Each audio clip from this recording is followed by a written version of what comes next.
В начале 20 века Эрнест Резерфорд на основе опытов пришел к планетарной модели атома.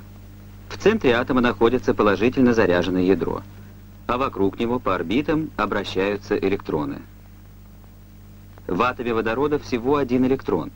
Так как электроны в атомах движутся с ускорением, то по теории Максвелла они должны непрерывно излучать электромагнитные волны, свет. Тогда, теряя энергию, электрон должен был бы двигаться по спиральной траектории к ядру и вскоре упал бы на него. Атом прекратил бы свое существование. На самом деле атомы и состоящие из них тела существуют. Кроме того, при движении по спиральной траектории электрон должен был бы излучать сплошной спектр. Однако свет, испускаемый атомарным водородом, разлагается в линейчатый спектр. Почему? Еще Макс Планк пришел к выводу, что тела, излучая или поглощая свет, теряют или получают энергию строго определенными порциями, квантами. Их величины пропорциональны частоте световых колебаний. Альберт Эйнштейн развил идею Планка и ввел представление о дискретной структуре света в процессе его распространения.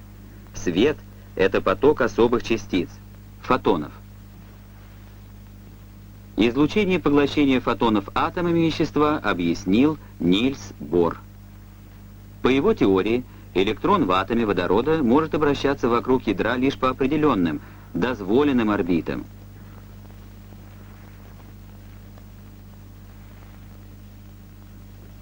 Их радиусы соотносятся как квадраты чисел натурального ряда. При поглощении атомом фотона определенной энергии электрон переходит на более удаленную от ядра дозволенную орбиту. Когда же электрон переходит обратно на орбиту более близкую к ядру, происходит излучение фотона. Пребыванию электрона на разных орбитах соответствуют различные уровни энергии атома. Чем выше энергетические уровни, тем меньше разность энергии между соседними уровнями. Сейчас электрон на второй орбите. Но вот фотон перевел его на третью орбиту.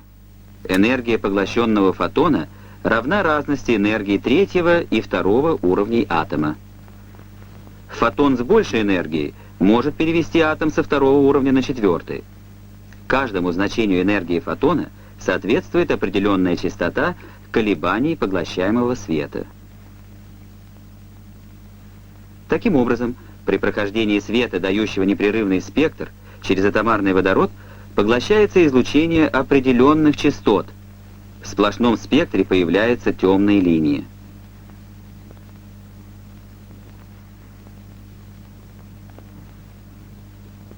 Это линейчатый спектр поглощения. Переход атома на более низкий энергетический уровень сопровождается излучением фотона.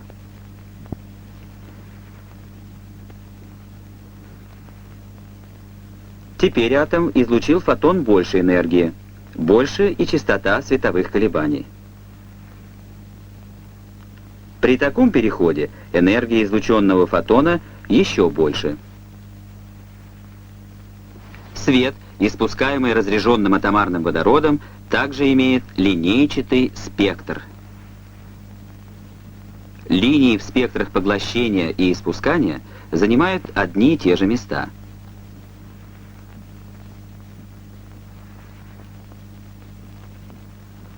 Это объясняется тем, что набор энергии фотонов, которые атомы могут излучать, совпадает с набором энергии фотонов, которые эти же атомы могут поглощать.